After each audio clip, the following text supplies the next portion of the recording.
10वी पर्यंतचा जो आपला स्टेट बोर्ड, सीबीएसई बोर्ड किंवा कुठलाही बोर्ड असेल, त्याचं जे करिक्युलम आहे ते तेवढं चांगलं नाही. बरं. त्या ॲव्हरेजिंग इफेक्टमुळे काय होतं, जी खरी प्रज्ञावंत मुलं आहेत, जी पुढे जेई वगैरे हे करू शकतात, त्यांच्या पॉईंट ऑफ व्ह्यूने बघायला गेलं तर हा करिक्युलम बऱ्यापैकी सबस्टँडर्ड. तेवढं सगळं 2 वर्षात करणं हे थोडा स्ट्रेसफुल असतं. बरं, ओके. म्हणजे तो एक नॅचरल नैसर्गिक तणाव या प्रोसेसचा असतोच बरं. सगळ्यांसाठी. कुठलाही कोचिंग क्लास करो किंवा कुठेही शिको. तर ही जी जेईची तयारी आहे किंवा सीईटीची तयारी आहे, ही 8वी पासून तयारी सुरू करायला पाहिजे? ते ॲक्च्युली कसं आहे की तुम्ही 2 वर्षात हो. 10वी नंतर 11वी 12वीत पण व्यवस्थितपणे होते.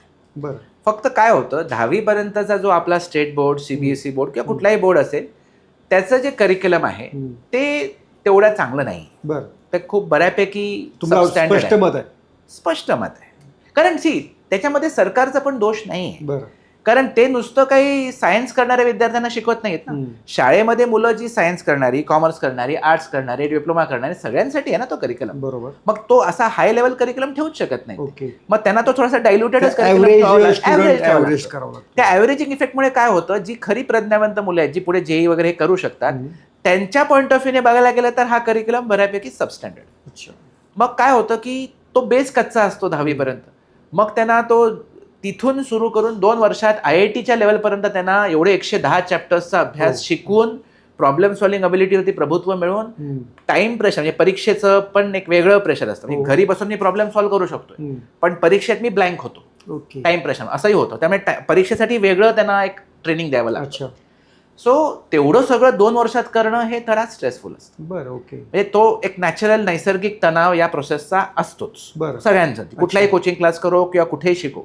इव्हन आम्ही पण जेव्हा IITचा अभ्यास स्वतःहून केला घरी बसून, ब्रिलियंट ट्युटोरियल्स किंवा वॉट एव्हर, तेव्हा पण स्ट्रेस होता. अच्छा. स्ट्रेस होता कारण प्रॉब्लेम जमत नाही, सॉल्व्ह होत नाही ओके. किंवा वाचूनही कळत नाही, तर थोडंसं वाईट वाटतं. मग आपल्याला एक फ्रस्ट्रेशन येतं की होत नाहीये सॉल्व्ह. ओके. तर ओके. ते त्यावेळेला कोणतरी बोलायला पाहिजे, कोणतरी सांगायला पाहिजे, गाईड करायला पाहिजे किंवा ऍटलिस्ट ते आहे, चॅलेंज आहे. त्यामुळे तुमचं जे म्हणणं आहे 8वी 9वी पासून जर सुरुवात केली तर त्यामुळे 8वी 9वी हे प्रेशर कमी होतं. मग तो स्ट्रेस कमी होतो, तो डिस्ट्रीब्यूट होतो. त्यामुळे बऱ्याच लोकांना असं वाटतं की 8वी पासून सुरू करणं म्हणजे तुम्ही ऑन द कॉन्ट्री जास्ती स्ट्रेस देता. हा, मला तेच विचारायचं आहे. तुम्ही त्या प्रेशर कुकर मध्ये 8वी मध्येच टाकताय असं काय आहे का? हा, तर म्हणून तो प्रेशर ऍक्च्युली कमी करण्यासाठी 8वी पासून हळूहळू 9वी मध्ये थोडं अजून हळू थोडं 10वी असं मी अलगद जर गेलात तर तुम्ही ते जे 2 वर्षात करता ते तुम्ही 8वी 9वी 10वी डिस्ट्रीब्यूट करून 5 वर्षात सहजपणे करू शकता. सहजपणे मग कमी स्ट्रेस होऊन एन्जॉय करून करू शकता. जसं आम्ही केलं होतं, आम्ही अभ्यास केला होता तेव्हा कॉम्पिटिशन फार नसायची. हार्डली 1.5 लाख मुलं. आता कॉम्पिटिशन समजावून तरी सांगा काय नक्की IITची किंवा याची कॉम्पिटिशन? ऍक्च्युली मी सांगू तर खरं म्हणजे आजही कॉम्पिटिशन तेवढी नाही. बरं. तुम्ही जर ऍक्च्युली फिगर्स बघितले ना आणि शांत डोक्याने जर शांतपणे बघितलं ना तर तेवढे कॉम्पिटिशन नाही. म्हणून हे जे काही एवढं हाईप करतात ना आणि एवढं फिवरिशनेस आणि हे सगळं आहे ना, याची काही गरज नाही. मी मला सांगतो, आकड्याने सांगतो. आम्ही जेव्हा 94 मध्ये अभ्यास केला तेव्हा 1.5 लाख मुलं IITला बसायची. IIT जेई होती परीक्षा. तेव्हा पण स्क्रीनिंग ऍडव्हान्स अशी मेन्स अशी असायची आणि 1,500 सीट्स असायचे. 5च IITs होते तेव्हा, बॉम्बे, मद्रास, खरगपूर, कानपूर, दिल्ली.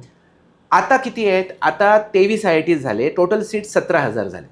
आणि किती मुलं जेई मेन्सला बसतात? जेई मेन्स ही पहिली स्टेज परीक्षा आहे. त्याच्यानंतर 2.5 लाख मुलं ॲडव्हान्सला होतात. 2.5 लाख पैकी 40-50 हजार मुलांना रँक येतो. त्याच्यापैकी 17,000 मुलं शेवटी IITत जॉईन होतात. बरोबर. आता एक 16-17 लाख मुलंच बसत आहेत जेई ऍडमिट. हे तुम्ही जर बघितलं तर 1%च सिलेक्ट होत आहेत. आमच्या वेळी 1% होते, आताही 1% आहे. IIT साठी ते ratio 1% is okay, that is fine. फक्त आता कसं आहे की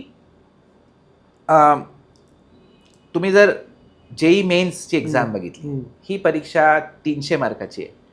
300 मार्कापैकी तुम्हाला जर नुसतं 100 मार्क मिळाले, 33% मार्क्स, तुम्हाला साधारण 90% मिळतात.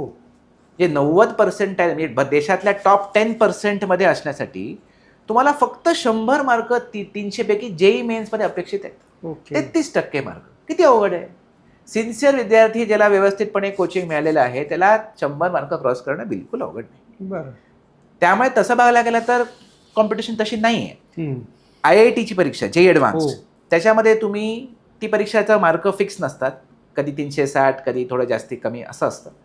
तर तिथे तुम्हाला 35% मार्क मिळाले तर तुम्ही देशाच्या पहिल्या 10,000 मध्ये येतात जेई ॲडव्हान्स. हे 4 डिजिट रँक येतो 10,000च्या आत. आणि तुम्हाला एक चांगली IIT, चांगली ब्रांच 10,000च्या आत रँक आला की मिळून जातो.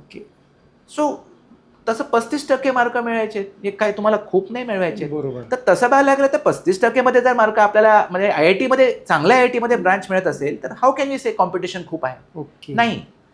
तुम्ही जर नॉलेजवरती फोकस केला, मार्कांवरती फोकस केलं, not on ranks and percentile, मार्कांवरती आणि तुमच्या नॉलेजवरती, एव्हरीथिंग फॉल्स इन प्लेस. मग काही टेन्शन येत नाही. हे काय होतं, खूप जास्ती कॉम्पिटिशन, मला IIT बॉम्बेच पाहिजे, मला कम्प्युटर सायन्सच पाहिजे, हे जेव्हा आग्रह होतो तिथे भयंकर कॉम्पिटिशन आहे. बरं.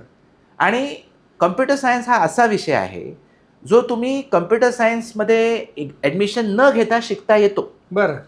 मग माझा जनरली मुलांना सल्ला काय असतो की तुम्ही एवढ्या या हाय कॉम्पिटिशन का जाताय, हायपर कॉम्पिटिशनमध्ये? IIT मध्ये तर बॉम्बेमध्ये तुमचा रँक 50 जरी असेल ना, 50, बरं, म्हणजे 16 लाख मुलांपैकी 50 तरी top. तुम्हाला IIT बॉम्बेमध्ये कम्प्युटर सायन्स कदाचित मिळणार नाही, कारण 46-47 मध्ये क्लोज होऊन जातो. Oh. It's too competitive, insanely competitive. तर मी म्हणते नॉट नेसेसरी. त्याच्याऐवजी तुम्ही you tech mechanical or tech electrical or tech some chemical. IIT Bombay नाही, कुठल्याही IIT मध्ये घ्या, सगळे IIT चांगले आहेत. बरं. मी IIT बॉम्बेच आहे, त्यामुळे मी असं म्हणेन प्रायव्हेटली IIT बॉम्बे घ्या वगैरे, पण मला इग्नोर करा. बरं. ओके. बायांना ते कारण IIT बॉम्बेचं प्रेममुळे म्हणतात, पण सगळे IIT चांगले आहेत. बरं. ठीक आहे, काही जुने आहेत, काही नवीन आहेत, काही एस्टॅब्लिश्ड आहेत, काही नवीन आहेत, दॅट इज ओके. बट बायांना सगळे IIT चांगले आहेत. करिक्युलम चांगला आहे, लॅबोरेटरीज चांगले आहेत, गव्हर्नमेंट फंडिंग चांगलं आहे. नाव कुठल्याही IIT मध्ये कुठलाही ब्रांच घ्या, आणि कम्प्युटर सायन्स तुम्हाला शिकायचं असेल तर तुम्ही स्टॅनफर्ड, कार्नेगी मेलन किंवा इव्हन IIT मधले, बॉम्बेमधलंच सर्टिफिकेशन कोर्स घ्या कम्प्युटर सायन्स. बरोबर. युडेमी, युडॅसिटी सारखे भरपूर प्लॅटफॉर्म्स अवेलेबल आहेत, कोर्सेरा सारखे, where you can learn anything of computer science, AI, ML वगैरे. त्यासाठी तुम्ही इंजिनिअरिंग सर्च जॉईन करायला पाहिजे असं काही नाही. ओके. सोशल मीडियाच्या भाऊ गर्दीत विश्वासार्हतेने चकाकणारे नाव म्हणजे लेट्सअप मराठी. नाही, सगळ्या नागरिकांना ती स्पीच, ती right लेट्सअप वरील मुलाखती म्हणजे विचारांचा खजिना. त्यानंतरच्या निवडणुकीमध्ये मला सोडून गेले. बातम्या केवळ वस्तुस्थिती सांगणाऱ्या, न प्रोपगंडा, फक्त जनतेचा अजेंडा.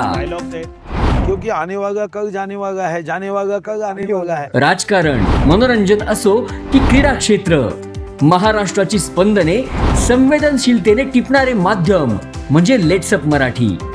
जगासोबत एक पाऊल पुढे राहण्यासाठी लेट्सअपचे ॲप, सोशल मीडिया आणि वेबसाईट सोबत कनेक्टेड रहा.